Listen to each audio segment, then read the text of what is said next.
નમસ્કાર મિત્રો, આજની નવી વાર્તાની અંદર તમારા બધા મિત્રોનું સ્વાગત છે। મિત્રો, શ્રેયાએ જે કર્યું એ સાંભળશો તો ખરેખર તમારા બધા લોકોના હોશ ઉડી જશે, તો છેલ્લે સુધી જરૂરથી સાંભળજો। યુવાન વિધવા માતા પોતાની 1 વર્ષની નાની દીકરી પ્રિયા સાથે જીવવાના કઠોર તબક્કામાંથી પસાર થાય છે। એટલે કે મિત્રો, મુશ્કેલીઓ તો ઘણી બધી આવે છે, પરંતુ એમાંથી એ પસાર થાય છે। અચાનક તેમના પતિનું હાર્ટ એટેકથી મૃત્યુ થાય છે। ત્યાર પછી તે ગામના ખેતરમાં કામ કરવા જાય છે, જ્યાં એક ખેડૂત સાથે તેમનો પરિચય થાય છે, એટલે કે ઓળખાણ થાય છે। ત્યાર પછી ધીમે ધીમે બંને વચ્ચે પ્રેમનો સંબંધ ઊભો થાય છે, અને પછી એવું થાય છે મિત્રો, એ સાંભળશો તો ખરેખર ચોંકી જશો, તો વાર્તાને છેલ્લે સુધી જરૂરથી સાંભળતા જજો। તેઓ સાદો ખુશાલ પરિવાર બનાવી લે છે। શ્રેયાએ જેમનું નામ હતું એ યુવાન વિધવાનું, અને ઉંમર એમની ખાલી માંડ 24 થી 25 વર્ષ હશે।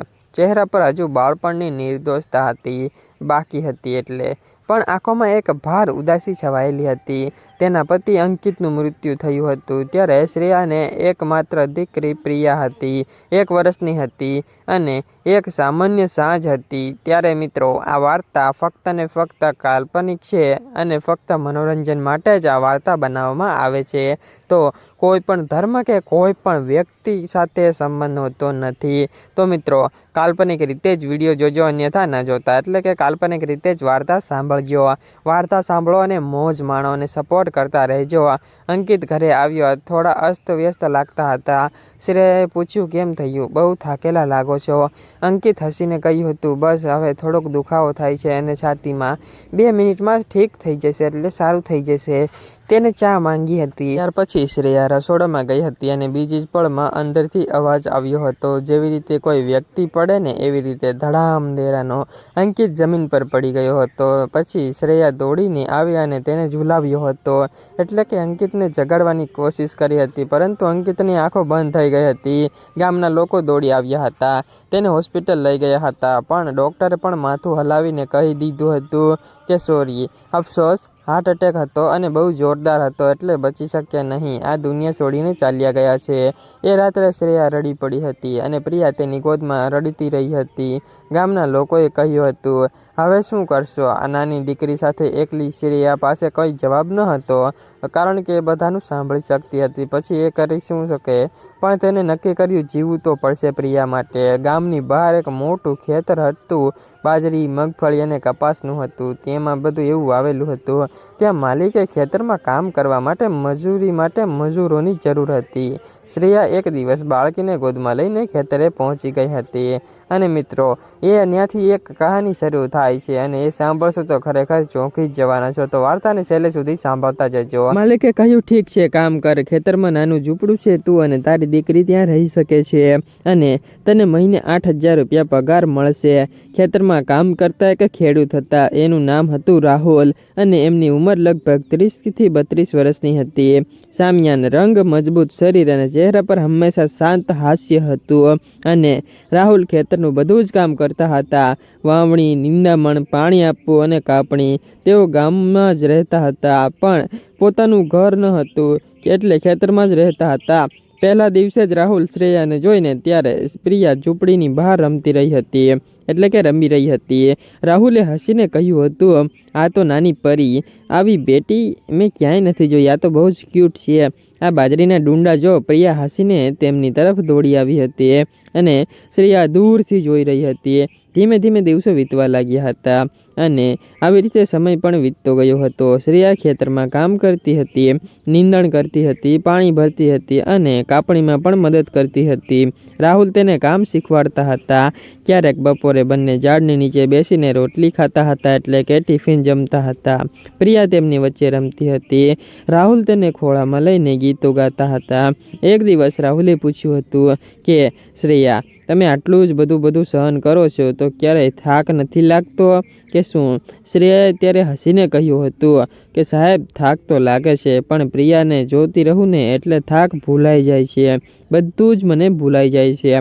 આમ ચૂપ રહ્યા પછી બોલ્યા, મારું જીવન પણ એવું જ છે, અને જ્યાર પછી મારા માતા પિતા ગયા અને ભાઈઓ અલગ થઈ ગયા ત્યાર પછી આ ખેતર જ મારો સાથી છે અને હું એનો મિત્ર છું, પણ ક્યારેય લાગે છે કે કોઈ તો હોવું જોઈએ ને જેની સાથે આખો દિવસ પસાર થઈ જાય, કોઈ હોય માણસ તો સારું પડે, એમ સમય પસાર થઈ શકે, એટલે કે દિવસ નીકળી જાય. મને તો એકલા આળસ ચડે છે ન કરતો.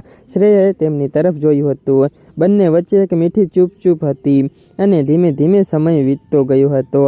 રાહુલ પ્રિયાને રમાડતા હતા, તેને કંધા પર બેસાડીને ખેતરમાં પણ ફેરવતા હતા અને પ્રિયા તેમને બાબા કહેવા લાગી હતી. અને મિત્રો, શ્રેયા રોજ રસોઈ બનાવતી હતી અને રાહુલને પણ જમવા માટે બોલાવતી હતી. બંને એકબીજાના દુઃખને સમજાવતા હતા અને ત્યાર પછી બંનેને લાગવા લાગ્યું હતું કે જીવનમાં ફરી સૂરજ ઉગી શકે છે, એટલે કે મિત્રો જીવનમાં ફરી સુખનો સૂરજ આવી શકે છે. એક સાંજે ખેતરમાં બાજરીના ડુંડા હલતા હતા, એટલે કે પવન આવી રહ્યો હતો, એટલા માટે સૂરજ ડૂબી રહ્યો હતો. પ્રિયા ઊંઘી ગઈ હતી અને શ્રેયા અને રાહુલ બેસીને વાતો કરી રહ્યા હતા.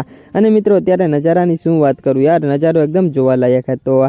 રાહુલે કહ્યું, શ્રેયા હું તને એક વાત કહું. શ્રેયાએ કહ્યું, બોલો, મને તારી સાથે જીવવું છે પ્રિયા, અને પ્રિયા સાથે પણ આપણે ત્રણે એક નાનું ઘર બનાવીએ. તને ખબર છે કે ગામના લોકો વાતો કરશે, પણ મારું દિલ કહે છે કે આ જ બરાબર છે. અને શ્રેયા ત્યારે ચૂપ રહી હતી, એની આંખો ભીની થઈ ગઈ હતી અને કહ્યું, રાહુલ, મને પણ એ જ લાગે છે, મારે પણ સાથી અને સહારાની જરૂર છે.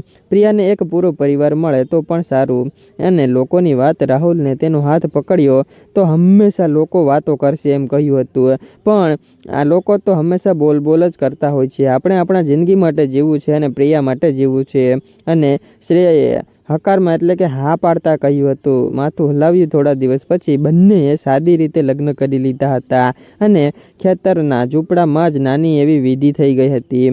અને થોડા ગામના લોકો આવ્યા હતા અને પ્રિયાના હાથમાં ફૂલ લઈને હસતી હતી અને બંને એકબીજાને વચન આપ્યા હતા કે હંમેશા સાથે રહેવાનું અને એકબીજાને સમજવાનું અને બંને પ્રિયાનો પ્રેમ આપવાનો એક સાથે એમ. અને મિત્રો, લગ્ન પછી જીવન સરળ અને મીઠું બની ગયું હતું. રાહુલ ખેતરનું કામ કરતા હતા અને શ્રેયા ઘર અને ખેતર બંને સંભાળતી હતી, એટલે કે એકાબીજી બંને સાથે કામ કરતા હતા. સાંજે ત્રણેય ઝૂંપડામાં બહાર બેસીને વાતો કરતા હતા. પ્રિયા પણ હવે રાહુલને પપ્પા કહેતી હતી. એક દિવસ પ્રિયાએ પૂછ્યું હતું કે પપ્પા, તમે ક્યાંથી અમારી સાથે છો? ત્યારે રાહુલે હસીને કહ્યું હતું, બેટા, હું ત્યારથી છું કે જ્યારથી તારી મમ્મીને ખબર પડી હતી કે તેમની પાસે હવે એક સાથી છે આખું જીવન વિતાવવા માટે, એને સહારો છે. પ્રિયા હસીને રાહુલને ગળે લગાડી ગઈ હતી. અને મિત્રો, આ વાર્તા સારી લાગે તો વિડીયોને એક લાઈક જરૂરથી કરતા જજો. આજે જ ખેતરમાં બાજરીના ડુંડા હલે છે અને પવનમાં મગફળીની સુગંધ આવે છે અને શ્રેયા અને રાહુલ બંને એકબીજાની સાથે હાથમાં હાથ રાખીને ખેતરમાં ફરે છે. અને મિત્રો, ખેતરમાં ખરેખર જોવા લાયક નજારો છે યાર, સુંદર અને એકદમ હરિયાળી છે. પ્રિયા તેમની વચ્ચે દોડે છે. જીવનમાં આવેલું દુઃખ હવે એક દૂરની યાદ બનીને જ રહી ગયું છે, કારણ કે મિત્રો, સાચો પ્રેમ એ જ જીવનનું મતલબ કે જીવવાનો સહારો છે. પ્રેમ એ એવું એક ખેતર છે જ્યાં દુઃખના વાદળો પછી પણ નવો પાક લહેરાય છે. આ વાર્તા સંપૂર્ણપણે કાલ્પનિક છે અને ફક્ત ને ફક્ત મનોરંજન માટે જ બનાવવામાં આવે છે. અને મિત્રો, ફરીવાર જણાવી દઉં કે કોઈ પણ ધર્મ કે કોઈ પણ વ્યક્તિ સાથે સંબંધ હોતો નથી, તો કાલ્પનિક રીતે જ વાર્તા સાંભળજો. કોઈ પણ લોકોએ દિલ ઉપર ના લેવું. સબસ્ક્રાઇબ કરતા જજો મિત્રો.